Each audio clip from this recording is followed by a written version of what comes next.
अमर रहे समाज पार्टी, मान्य श्री कांसी राम अमर रहे जन समाज पार्टी, जिंदाबाद बहन जी मायावती गारी नायकत्వం, जिंदाबाद बहन जी मायावती गारू కొనసాగిద్దాం సాధిద్దాం తెలంగాణలో బహుజన రాజ్యాధికారం, సాధిద్దాం తెలంగాణలో బహుజన రాజ్యాధికారం, బీసీ ఎస్సీ ఎస్టీ మైనారిటీల ఐక్యత వర్ధిల్లాలి,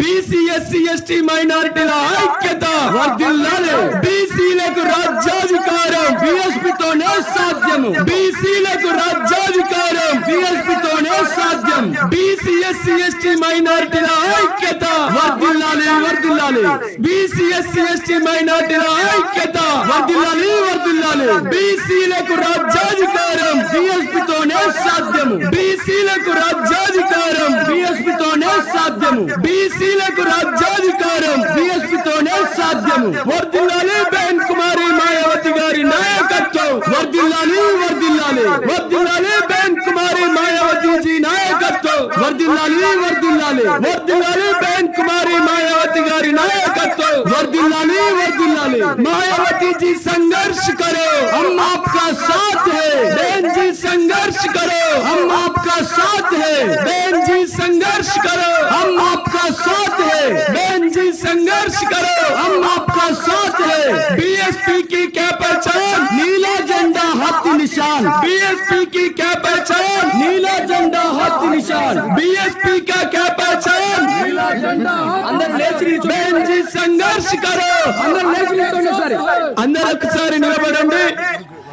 बहन जी संघर्ष करो हम आपका साथ है, बहन जी संघर्ष करो हम आपका साथ है, बहन जी संघर्ष करो हम आपका साथ है, बीएसपी की क्या पहचान नीला झंडा हाथी निशान, बीएसपी का क्या पहचान नीला झंडा हाथी निशान, बहन जी संघर्ष करो हम आपका साथ है, बहन जी संघर्ष करो हम आपका साथ है, बहन जी संघर्ष करो हम आपका साथ है, बहुजन समाज पार्टी जिंदाबाद जिंदाबाद जिंदाबाद, मायावती जी जिंदाबाद जिंदाबाद जिंदाबाद, बहुजन समाज पार्टी जिंदाबाद जिंदाबाद जिंदाबाद, बहन जी जिंदाबाद जिंदाबाद जिंदाबाद।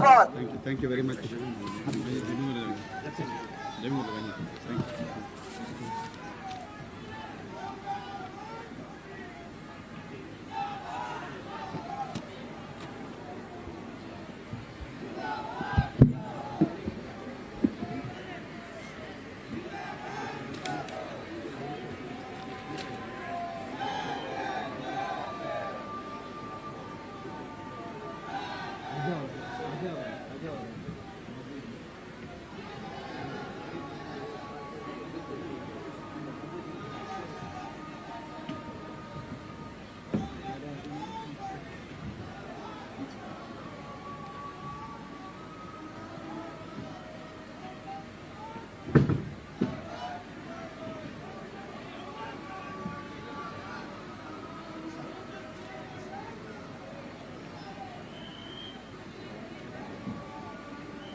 ఈరోజు తెలంగాణ గడ్డ మీద ఎంతో గొప్ప చరిత్ర ఉన్న పెద్దపల్లి పట్టణంలో మన తెలంగాణ ప్రజలందరినీ మరి ముఖ్యంగా ఈ పెద్దపల్లి జిల్లా, ఉమ్మడి కరీంనగర్ జిల్లా, ఆదిలాబాద్ జిల్లా, ఉత్తర తెలంగాణ ప్రజలను తరతరాలుగా జరుగుతున్న దోపిడి నుండి, దౌర్జన్యాల నుండి, పేదరికం నుండి, అణచివేత నుండి విముక్తి చేయడం కోసం మనందరికీ ఒక గొప్ప ధైర్యం ఇవ్వడం కోసం, మనందరికీ ఒక దారి చూపించడం కోసం, మనందరినీ దొరల గడియల ముందర బాంచన్ కాల్మక్త అనే ప్రజల నుండి, బిడ్డ ఇన్ని సంవత్సరాలు మమ్మల్ని దోచుకున్నారు, మాకు రావలసిన సంపదను గుంజుకున్నారు, కానీ ఈ రోజు మీరు ఏ గద్దెల మీద అయితే కూర్చున్నారో, ఏ కుర్చీల మీద కూర్చొని మీరు మీ కుటుంబాలను అభివృద్ధి చేసుకున్నారో, ఆ కుర్చీల మీద మా పేద ప్రజలందరం బహుజనులం కూర్చుంటామని మనందరికీ ఉపదేశం ఇవ్వడానికి కోసం, సందేశం ఇవ్వడం కోసం, ధైర్యం ఇవ్వడం కోసం గత 40 సంవత్సరాల నుండి, ఒకటి కాదు రెండు కాదు, గత 40 సంవత్సరాల నుండి ప్రాణ త్యాగానికి కూడా సిద్ధమై మనందరికీ ఒకే ఒక గొంతుకగా మారిన ఉక్కు మహిళ, ఉత్తరప్రదేశ్ కు 4 సార్లు ముఖ్యమంత్రిగా పనిచేసిన ఒక మహానేత,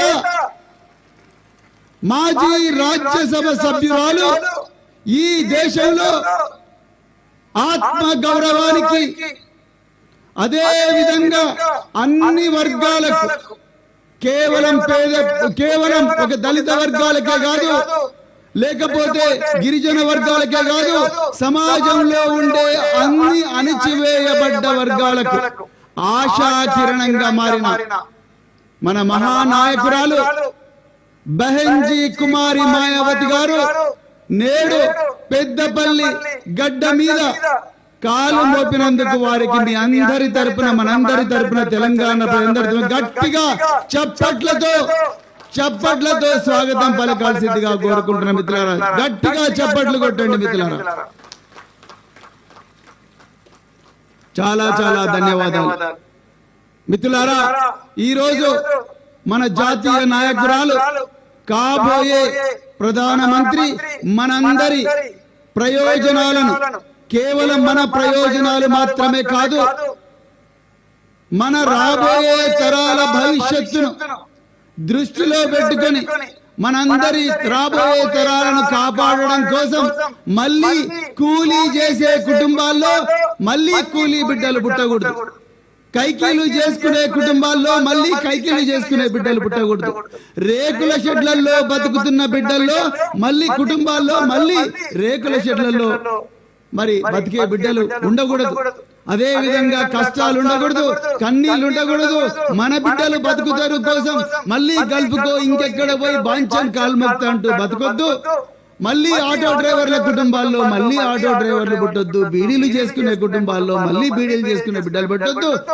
మరి డప్పులు కొట్టిన చేతులు దారాలను సంపాదించాలని, కళ్ళు గీసిన చేతులు కంప్యూటర్లతో ఆడుకోవాలని చెప్పేసి, మరి ఎర్ర బస్సు ఎక్కలేని బిడ్డలు ఎయిర్ బస్సు ఎక్కాలని ఇవాళ మన బహెన్జీ గారు మరి దయతో ఇవాళ పెద్దపల్లి గడ్డ మీదకి వచ్చి ఉత్తర తెలంగాణ ప్రజలందరినీ కూడా ఉద్దేశించి ప్రసంగించడానికి వచ్చారు. మిత్రులారా, ఈ రోజు మరి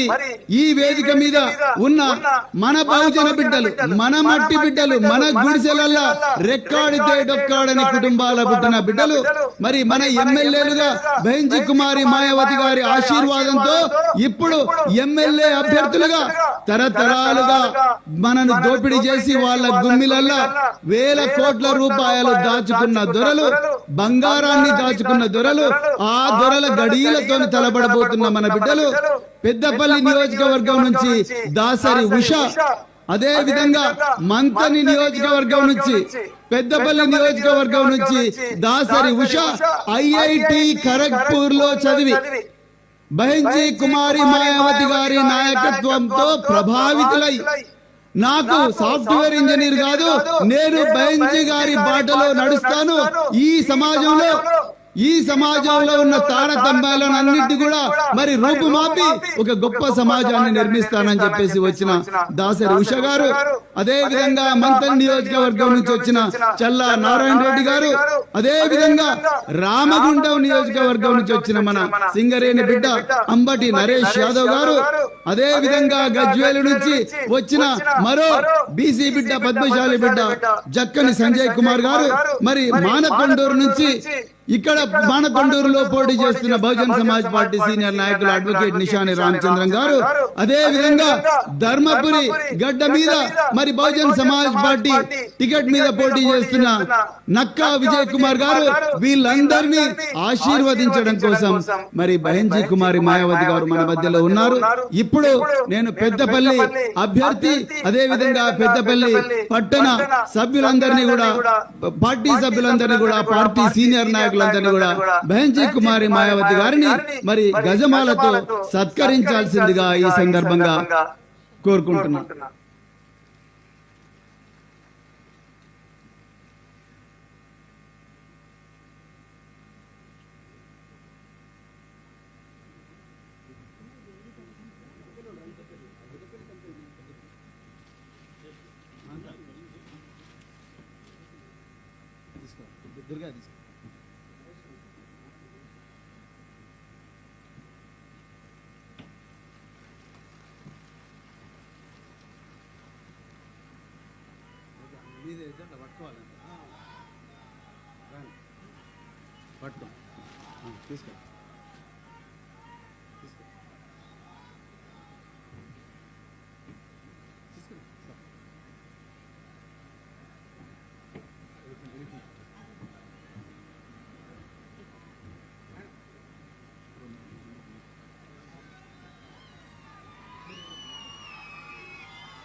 చాలా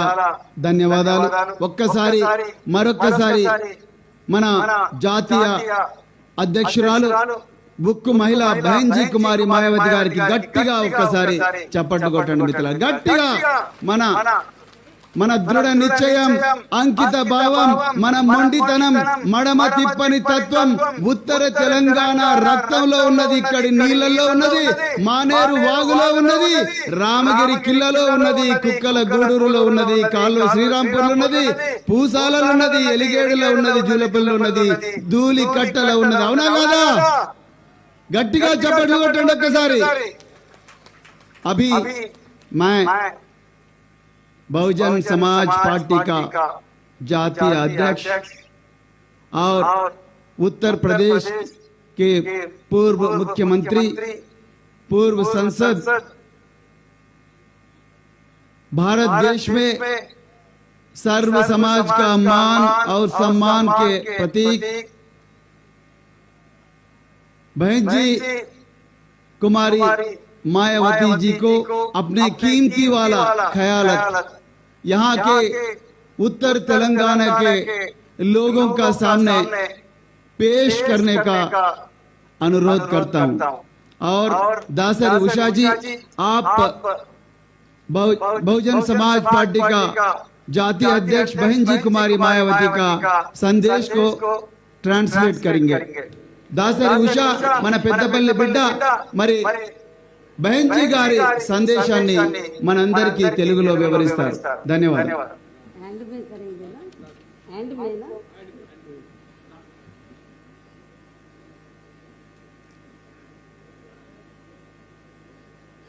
चुनावी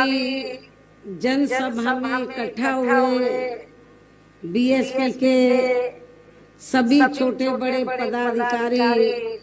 एवं कार्यकर्तागण, आज आप लोग यहाँ तेलंगाना स्टेट में विधानसभा के लिए हो रहे आम चुनाव में अपनी पार्टी के उम्मीदवारों के समर्थन में व खासकर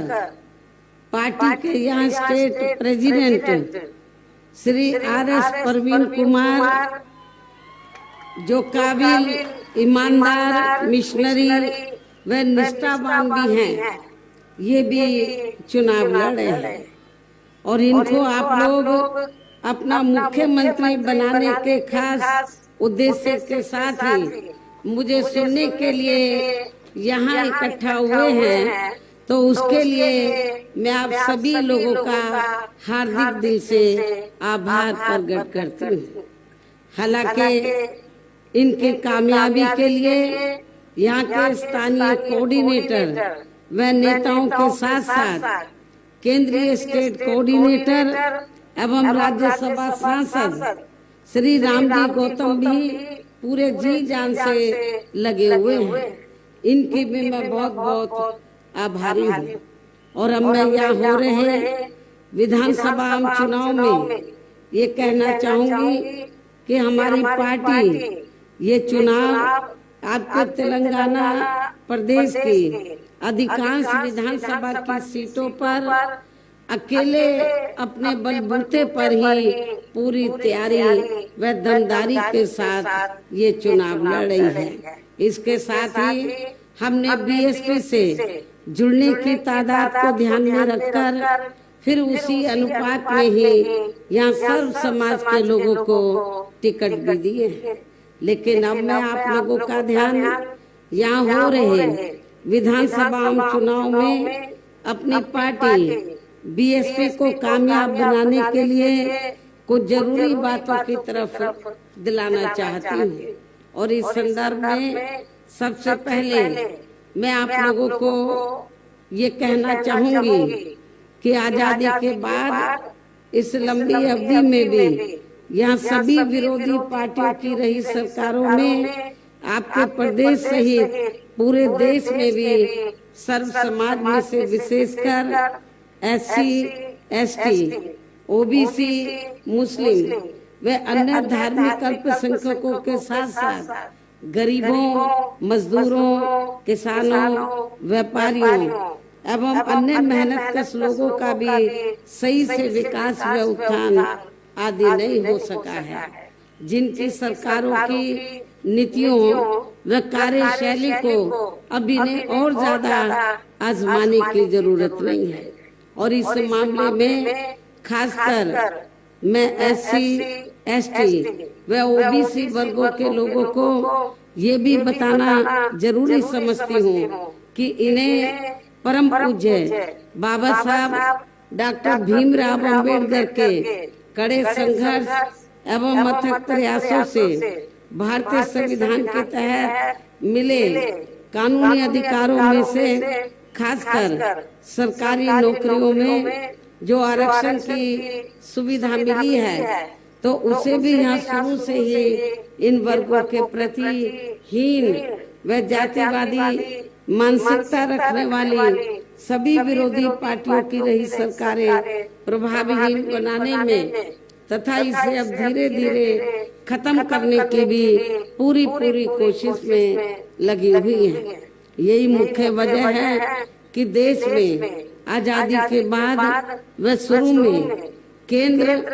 व अधिकांश राज्यों में भी काफी लंबे समय तक सत्ता में आसीन रही कांग्रेस पार्टी ने और अब पिछले कुछ वर्षों से केंद्र एवं काफी राज्यों में भी बीजेपी व अन्य विरोधी पार्टियों की भी रही सरकारों ने इनका ये आरक्षण का कोटा अभी तक भी पूरा नहीं किया है। पदोन्नति में आरक्षण को तो इन्होंने मान्य कोर्ट की आड़ में काफी हद तक खत्म ही कर दिया है। और इस मामले में लगभग यही खराब स्थिति हमें यहाँ आपके तेलंगाना प्रदेश में भी देखने के लिए मिल रही है। इसके साथ ही अब इन वर्गों के लोगों को प्राइवेट सेक्टर में आरक्षण दिए जाने की व्यवस्था किए बिना ही केंद्र व राज्यों में भी ज्यादातर सरकारी कार्य यहाँ प्राइवेट सेक्टर के जरिए देश के अधिकांश बड़े बड़े पूंजीपतियों व धनराशियों को ही दिए जा रहे हैं, जिसके कारण अब पूरे देश में इन वर्गों के लोगों को आरक्षण का बहुत कम ही लाभ मिल पा रहा है और इससे अब पूरे देश में SC/ST के साथ साथ OBC वर्गों को भी काफी ज्यादा नुकसान हो रहा है। और यहाँ मैं आप लोगों को ये भी कहना चाहूंगी कि कांग्रेस के वरिष्ठ नेता तो इस समय चुनाव के दौरान SC/ST व OBC वर्गों का वोट लेने के लिए ये बड़े पैमाने पर प्रचार कर रहे हैं अपनी चुनावी जनसभाओं में कि जातीय जनगणना होनी चाहिए। लेकिन आप लोगों को ये मालूम होना चाहिए जो जातीय जनगणना कराने की बात कर रहे हैं तो तब तो उनको अपने लोगों को ये मालूम होना चाहिए। और कांग्रेस के नेताओं को मैं बताना चाहती हूँ कि जो आज ये लोग जातीय जनगणना की बात कर रहे हैं, जब केंद्र में कांग्रेस पावर में थी अंग्रेजों के जाने के बाद लंबे अरसे तक पावर में रही, तो अति पिछड़े वर्ग के लोगों ने SC/ST की तरह तो अपने लिए भी आरक्षण की मांग की कि केंद्र की सरकार को रिजर्वेशन उन्हें भी देना चाहिए। लेकिन कांग्रेस की सरकार ने उनकी मांग को स्वीकार नहीं किया। पहले कालेलकर कमीशन बना, उसकी रिपोर्ट रद्दी की टोकरी में डाल दी, उसको उन्होंने लागू नहीं किया। फिर मंडल कमीशन की रिपोर्ट आई, उसको भी लागू नहीं किया। तो जो कांग्रेस पार्टी आज SC/ST OBC को के मामले में, खासकर OBC के मामले में जातीय जनगणना करा के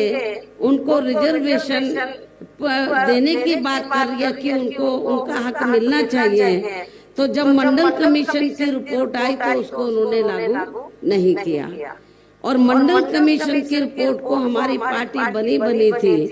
तो पूरे देश में हमारी पार्टी ने इसको लागू कराने के लिए केंद्र की सरकार पर, कांग्रेस पर दबाव बनाने के लिए हमने काफी एजिटेशन किया, लेकिन कांग्रेस ने उसे स्वीकार नहीं किया, मंडल कमीशन की रिपोर्ट को माना नहीं। लेकिन हमारी पार्टी बनी थी और 1989 में हमारे कई मेंबर पार्लियामेंट पहली बार जीत कर आए।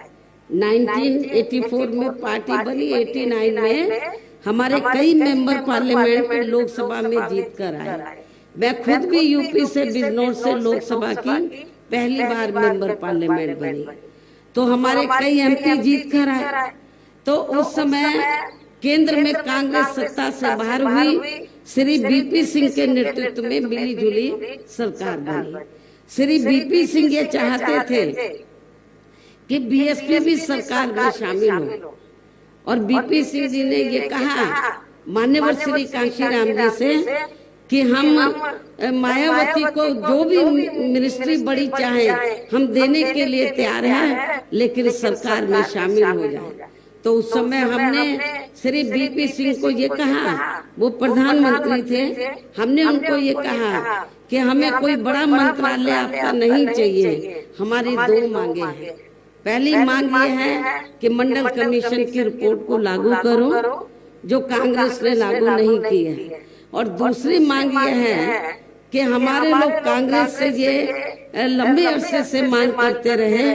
कि जिन्होंने भारतीय संविधान बनाया तो बाबा साहब को भारत रत्न की उपाधि से सम्मानित किया जाना चाहिए। हमारी दो मांगे स्वीकार कर लो, हमें मिनिस्ट्री नहीं चाहिए, हम आपको समर्थन दे देंगे।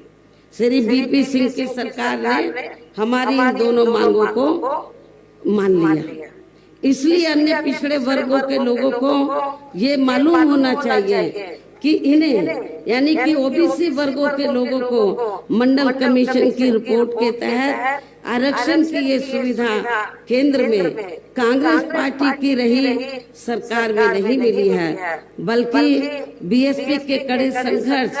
एवं अथक प्रयासों से ही केंद्र में रही श्री बीपी सिंह की सरकार में इन्हें ये सुविधा मिली है, जिसका अब यहाँ जातिवादी विरोधी पार्टियों की सरकारें इन्हें पूरा लाभ नहीं दे पा रही हैं। इसके साथ ही श्री बीपी सिंह की सरकार में इन वर्गों के मसीहा परम पूज्य बाबा साहब डॉक्टर भीमराव अंबेडकर को भी यहाँ भारत रत्न की उपाधि से सम्मानित किया गया है, जिसके लिए वो हर प्रकार से पात्र भी थे, जो बहुत पहले ही इनको ये सम्मान मिल जाना चाहिए था, जिसके लिए विशेषकर कांग्रेस पार्टी प्रमुख तौर से जिम्मेवार एवं कसूरवार भी है। इससे इन वर्गों के प्रति इस पार्टी की हीन व जातिवादी मानसिकता साफ झलकती है, जिस कांग्रेस पार्टी ने फिर इनके कारवां को आगे बढ़ाने वाले वे हर मामले में समर्पित बाबा साहब डॉक्टर अंबेडकर के कारवां को आगे बढ़ाने वाले वे हर मामले में समर्पित व्यक्तित्व मान्यवर श्री कांशी नामदेव के देहांत होने पर उस समय केंद्र में रही इसी कांग्रेस पार्टी की सरकार के चलते इनके सम्मान में एक दिन का भी राष्ट्रीय शोक घोषित नहीं किया गया था। यहाँ मैं इन वर्गों के मामले में ये भी कहना चाहूंगी कि केंद्र द्वारा अभी हाल ही में देश की लोकसभा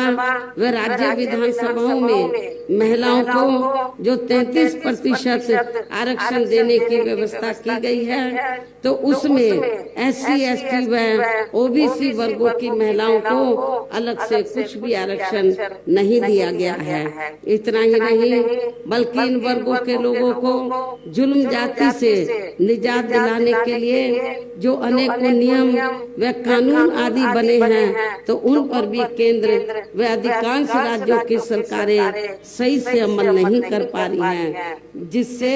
अब यहाँ खासकर दलितों व आदिवासियों के ऊपर, एससी व एसटी वर्गों के ऊपर शोषण करने वाले लोगों का मनोबल और भी ज्यादा बढ़ रहा है। और ये सब हमें यहाँ के तेलंगाना प्रदेश में भी काफी कुछ देखने के लिए मिल रहा है। और इतना ही नहीं, यहाँ की वर्तमान जो रीजनल पार्टी की सरकार है, मुझे मालूम हुआ कि वो इतनी दलितों के खिलाफ है कि दलित लोग अपने पैरों पर खड़े ना हो, वो सत्ता में ना आए, अपनी सरकार ना बना सके, तो हमारे जो स्टेट के प्रेसिडेंट हैं तो उनके ऊपर फर्जी एफआईआर दर्ज करा दी, उनके ऊपर और उनके बेटे के ऊपर। तो इससे इनकी दलित विरोधी मानसिकता जो है वो साफ झलकती है। तो इसी प्रकार हमें पूरे देश में मुस्लिम व अन्य धार्मिक अल्पसंख्यक समाज के लोगों की भी हालत कोई खास अच्छी नजर नहीं आती है। इसके साथ साथ अपर कास्ट समाज में से खासकर गरीब लोगों की भी आर्थिक स्थिति अभी भी पूरे देश में यहाँ काफी ज्यादा खराब व दयनीय हालत में बनी हुई है। इनके अलावा आपके प्रदेश सहित पूरे देश में सर्व समाज में से विशेषकर यहाँ गरीब, मजदूर, किसान, कर्मचारी, छोटे व्यापारी एवं अन्य मेहनतकश लोग भी अपनी विभिन्न समस्याओं को लेकर अभी भी हमें काफी ज्यादा दुखी ही नजर आते हैं। इनमें से किसान वर्ग तो केंद्र की वर्तमान भाजपा सरकार द्वारा बनाई गई इनके गलत नीतियों के कारण काफी ज्यादा परेशान व आंदोलित भी रहा है। लेकिन इन सब की मुख्य वजह